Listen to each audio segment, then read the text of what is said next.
Olá! Seja muito bem-vindo! Hoje a gente vai mergulhar em um dos capítulos mais singulares da Bíblia, Gênesis, capítulo 10. Ele é conhecido como a Tabela das Nações. Pense nele como um antigo mapa genealógico que nos mostra como, a partir de uma única família, a humanidade se espalhou pelo mundo. Então, vamos lá. A nossa análise de hoje se encontra no Antigo Testamento, no livro de Gênesis, capítulo 10. Este capítulo serve como uma ponte, sabe? Ele conecta a história do dilúvio com o momento em que a humanidade recomeça a sua expansão pela Terra. E o capítulo já começa deixando bem claro qual é o seu propósito. O texto, de forma solene, nos diz: Este é o registro da descendência de Sem, Cã e Jafé, filhos de Noé. Os filhos deles nasceram depois do dilúvio. Ou seja, a partir desses três irmãos e suas famílias, o mundo inteiro seria repovoado. É o ponto de partida de todas as nações que conhecemos. Para a gente entender bem essa organização, nosso roteiro vai ser o seguinte. Começamos com um ponto de partida, depois vamos seguir as três linhagens principais, que são os descendentes de Jafé, de Cã e de Sem. E, no final, a gente amarra tudo com a visão geral do mapa das nações.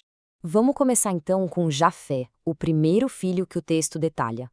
A linhagem dele é tradicionalmente associada aos povos que foram para as regiões da Europa e da Ásia Menor, marcando a expansão da humanidade para o norte e para o oeste. O texto nos apresenta, então, os 7 filhos de Jafé: Gomer, Magog, Madai, Javã, Tubal, Meseque e Tirás. É importante entender que cada um desses nomes representa mais do que uma pessoa.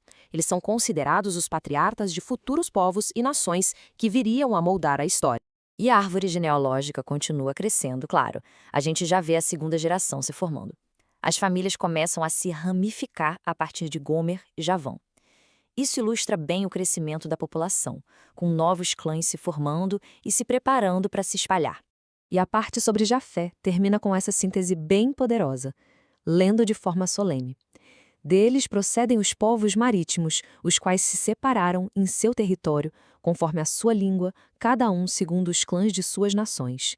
Isso basicamente define o destino deles como os povos das ilhas e das costas. Agora, a gente muda o foco para o segundo filho, Cam.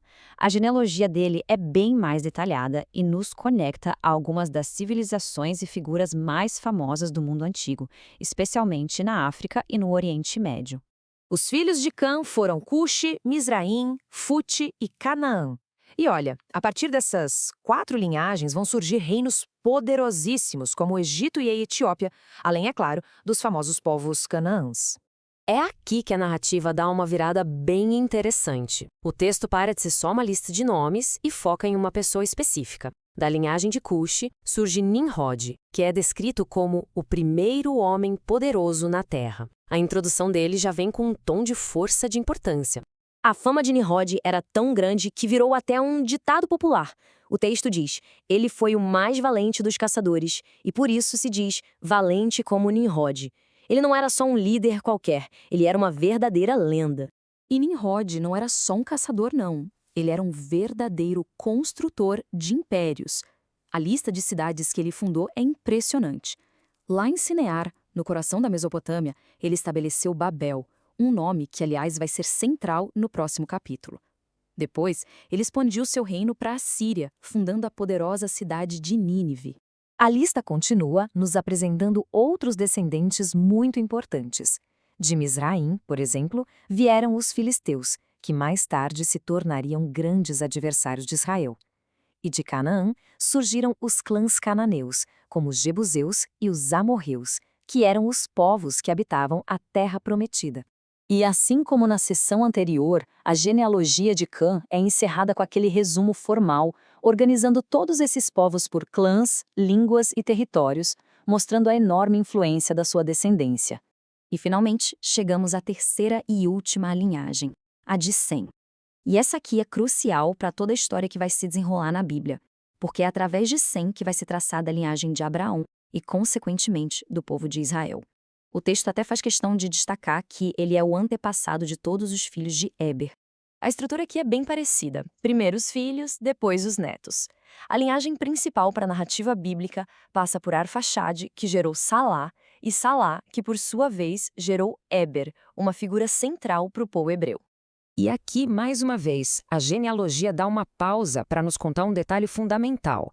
O foco cai sobre Éber e seus 2 filhos, mas é o nascimento de Peleg que vai marcar um evento de proporções globais. O nome Peleg em hebraico significa divisão. E o texto solta essa frase quase enigmática, dizendo que, em sua época, a terra foi dividida. Essa declaração é deixada ali no ar, de forma bem misteriosa, sugerindo um grande evento que mudou o curso da história humana. E isso, claro, levanta uma pergunta na hora. Que divisão é essa? O que exatamente aconteceu? Foi uma separação física dos continentes ou uma divisão de povos e línguas? O texto deixa essa pergunta no ar, criando um gancho perfeito para o que vem a seguir.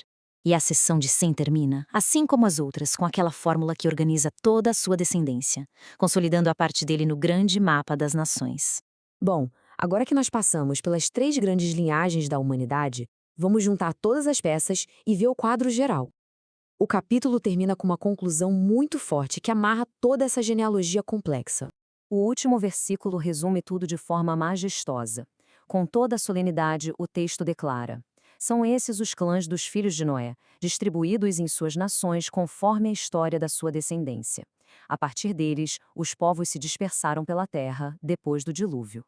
Essa é a ideia central do capítulo. A mensagem é muito clara. Toda a diversidade de povos, culturas e territórios que a gente vê no mundo tem uma origem comum.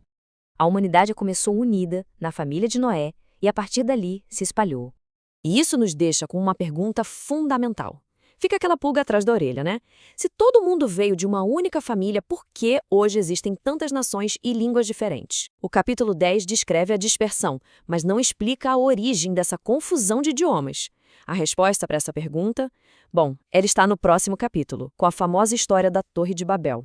A história definitivamente não termina aqui.